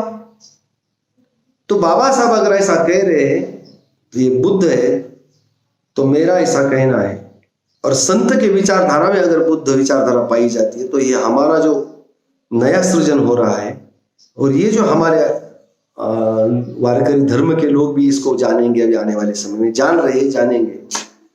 तो ये जो सामने आ रहा है, तो इससे मेरा ऐसा कहना है कि बाबा साहब ऐसा कह रहे थे कि मैं आने वाले कुछ समय में भारत को जल्द ही बौद्ध राष्ट्र बनाऊंगा और बुद्ध राष्ट्र, बौद्ध लोग होंगे। तो इसके पीछे बाबा साहब को ये पता था कि शायद ये जो वारकरी, सारे के सारे वारकरी, ये वारकरी कोई अलग नहीं, ये सारे बौद्ध धर्मी है। बस इनको ये बात पता नहीं है, बौद्ध धर्मी है मगर इनको ये बात पता नहीं है, बस पता होने की जरूरत है। तो ये सारी की सारी बातें हम लोगों को समझना होगी। और हमारा जो सदियों का संघर्ष है नागों का, क्योंकि यहाँ के जो नाग थे, भगवान विठल के ऊपर भी एक नाग दिखाया जाता है, सम्राट अशोक के ऊपर भी नाग दिखाया जाता है, तथागत भगवान विठल के ऊपर भी नाग दिखाया जाता है। ये हमारी जो विरासत है। तो हम लोग नाग लोग हैं, और नागों ने, ये जो मराठा शब्द आता है, ये मरहट्टी शब्द है, मरहट्टी पाली भाषा का शब्द है, और पाली साहित्य बौद्ध साहित्य है, सारा का सारा बौद्ध साहित्य पाली भाषा में आता है। तो पाली साहित्य में मराठा शब्द आता है। तो हम वहां के लोग हैं, हम वहां के नाग लोग हैं, तो ये हमारी विरासत है। तो बुद्धा ने एक सिद्धांत कहा था, सत्य में वह जयते, सत्य का विजय होगा। तो मुझे लग रहा है सत्य का विजय हो रहा है और बुद्धा की विचारधारा दोबारा पनप रही है। जो ब्राह्मणों ने नष्ट करने की कोशिश किया वो विचारधारा दोबारा पनप रही है और जो दोबारा हमारा नागों का और जो संघर्ष नाग और ब्राह्मणों का संघर्ष दोबारा उभर रहा है और इस संघर्ष में दोबारा नाग लोग इस देश के शासक होने की दिशा में जा रहे हैं, ऐसा हमको लग रहा है। तो आने वाले समय में दोबारा ये बौद्ध नागों का और ब्राह्मणों का, बौद्धों का और ब्राह्मणों का दोबारा विचारधारा का संघर्ष होगा, ऐसा मुझे लग रहा है।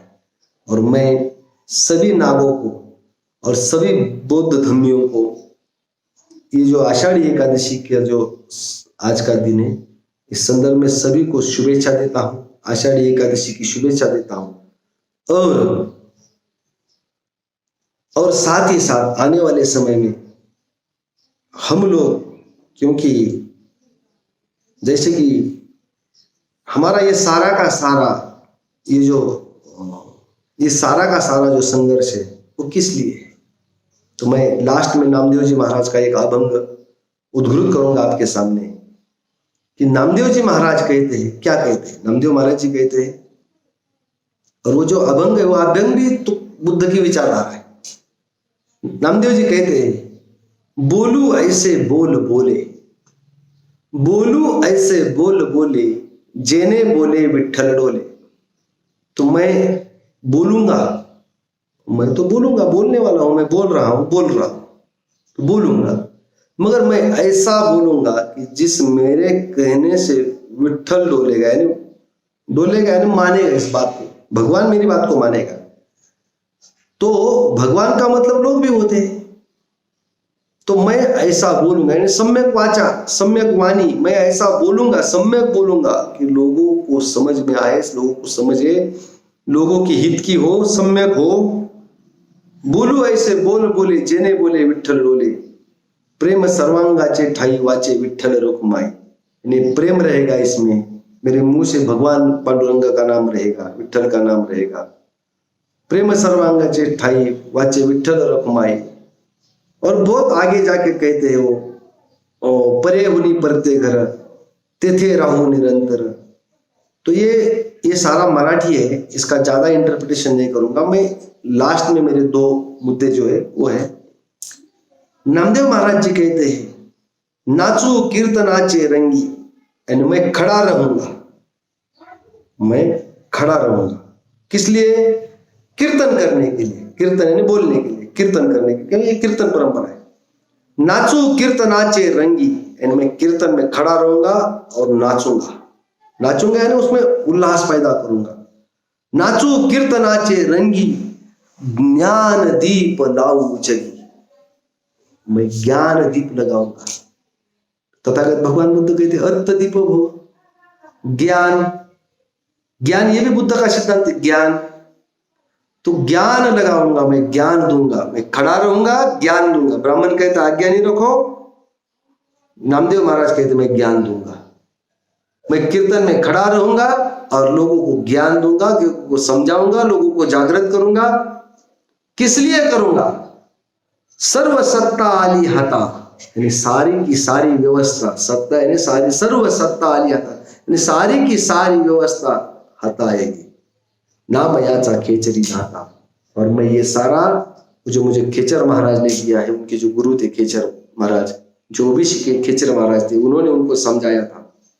क्योंकि जब अपमान हुआ था औंढा नागनाथ में, तो उनको समझ में नहीं आ रहा था मैं कहाँ जाऊं। तो उनको किसी ने कहा कि खेचर है, खेचर नाम के एक साधु है, उनको जाके मिलो। तो खेचर महाराज ने उनको समझाया कि तू उधर बुद्ध की तरफ जा। उसके रेफरेंस में मैं अलग से कभी बात कहूंगा, वो भी बहुत बड़ा संदर्भ है, आज के समय के आधार पर नहीं बैठ रहा। क्योंकि भजन चालले फुराटे, वो न जाने खरे खोटे, बहुत सारा बातें है उसके अंदर। तो मैं खेचर महाराज ने मुझे जो बताया है उसके आधार पर मैं कह रहा हूं कि सारी की सारी सत्ता हमारे हाथ में आनी चाहिए और इस सत्ता के शासक वर्ग हम होने चाहिए। तब जाके हमारी व्यवस्था होगी, तो हमारा अपमान नहीं होगा, हमारे साथ भेदभाव नहीं होगा, हमारे साथ गैर बराबरी नहीं होगी। हमारे साथ विषमता नहीं होगी। तो ये हम जब शासक बनेंगे तब बनेंगे। तो सत्ता शब्द का इस्तेमाल किया, ज्ञान शब्द का इस्तेमाल किया और बोलने का इस्तेमाल किया। ये सारी की सारी आइडियोलॉजी बुद्ध की विचारधारा है। तो वारकरी धर्म की सारी मूल तत्वें बुद्ध धर्म से आती है। और इस पर हो सकता है मेरे बात से सभी लोग सहमत नहीं होंगे, मेरी इस बात से हो सकता है सभी लोग सहमत नहीं होंगे, और ये जरूरी भी नहीं है कि मेरे बात से सहमत हो, मगर मेरा ऐसा कहना, इस पर चिंतन करो। आप लोग चिंतन करो इस पर, आप खुद चिंतन करो, ढूंढो अपना वजूद क्या है, ढूंढो। अगर खुद ढूंढेंगे तो खुद आपको कुछ बातें समझ में आएंगी। तो आज के संदर्भ में जो तुका म्हणे मज धाडीले निरोपा, मार्ग हा सोपा सुखरूप, तुकाराम महाराज कहते हैं ये सारी की सारी बातें हैं। तो ये पीछे का जो संदेश है, निरोप संदेश, मैं संदेश पीछे का संदेश आपके पास लेके आया हूं। तुका म्हणे मज धाडीले निरोपा, मार्ग हा सोपा सुखरूप। और ये बहुत सरल सोपा मार्ग है, एकदम सोपा है, सुलभ है, इस मार्ग से जाना चाहिए। तो इस मार्ग से आडवाटे भरले जग ऐसा कहा है, झाड़ू संताचे मार्ग। तो ये संत लोगों ने, जो हमारे साधु संत ने जो मार्ग हमको दिखाया, उस मार्ग में हम जाएंगे। तो आज के आषाढ़ी एकादशी के निमित्त आज का मेरा चिंतन का जो विषय था, वारकरी धर्म की मूल तत्वें क्या है। तो वारकरी धर्म की मूल तत्व के संदर्भ में कुछ मुद्दे उठाकर मैंने आपके सामने मेरे विचार रखे। हो सकता है कुछ दोष इस विचार में हो सकते हैं, तो वो मेरे खुद के बुद्धि के दोष मानो, और जो अच्छे विचार हो वो सारे के सारे हमारे साधु संत ने रखे हुए विचार है, हमारे तथागत भगवान बुद्ध ने दिए हुए विचारधारे अच्छे हैं, ये सारे के सारे उनके हैं। और जो कुछ कमियां हो रही होंगी वो मेरे बुद्धि के दोष है, ऐसा मैं मानता हूँ। और आज यहाँ पांडुरंग को विनम्र अभिवादन करता हूँ, क्योंकि विनम्र अभिवादन करने का हमारे यहाँ तरीका होता है। कुंडली वरदा हरि विठ्ठल, श्री ज्ञानदेव तुकाराम, पंढरीनाथ महाराज की जय। धन्यवाद।